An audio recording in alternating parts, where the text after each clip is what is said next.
Bonjour, je me trouve devant les réservoirs de Romainville, les réservoirs d'eau, pour aborder la question de la gestion de l'eau sur le territoire d'Est Ensemble, et notamment les avancées qu'il y a eu ces dernières semaines. Le Conseil du territoire d'Est Ensemble, l'organe décisionnel, a adopté le 9 février un protocole d'accord qui nous permet, après de longues négociations, de régler la question du patrimoine et du partage du patrimoine entre les deux institutions. La question du stockage, la question de la production et aussi celui qui est important du transport et de la distribution du réseau d'eau. De même, il y a eu des avancées sur l'approvisionnement avec un accord du prix de distribution en eau avec le CEDIF, mais surtout avec Eau de Paris à un prix abordable. Donc c'est des éléments qui sont favorables d'un point de vue technique pour envisager désormais la future régie de l'eau. Pour Noisy, Le Sec et Bobigny, les deux municipalités ont fait le vœu de sortir du CEDIF.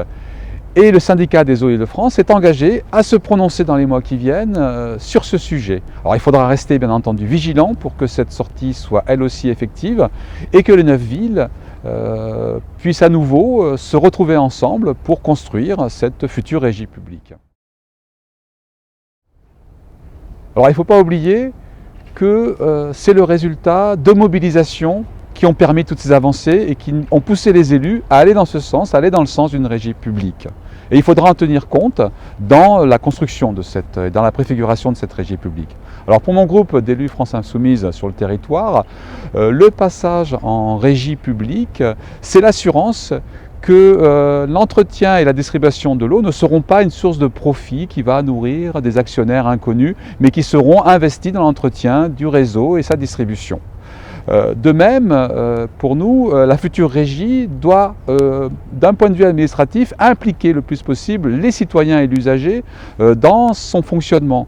Alors ça passe par une ouverture au conseil d'administration aux citoyens, ça passe aussi par un contrôle citoyen, notamment à travers, comme c'est fait dans d'autres territoires, des observatoires de l'eau qui permettent un contrôle aussi du fonctionnement et la distribution de la gestion de l'eau. On est dans un territoire, Est Ensemble, qui est particulièrement marqué par la précarité de certaines populations, notamment face aux factures et à l'augmentation des factures énergétiques. Et donc il va falloir effectivement tenir compte de cette situation. Et c'est pour cela que mon groupe aussi se battra non seulement pour une tarification progressive de l'eau, mais aussi pour les premiers mètres cubes gratuits de l'eau pour les usagers.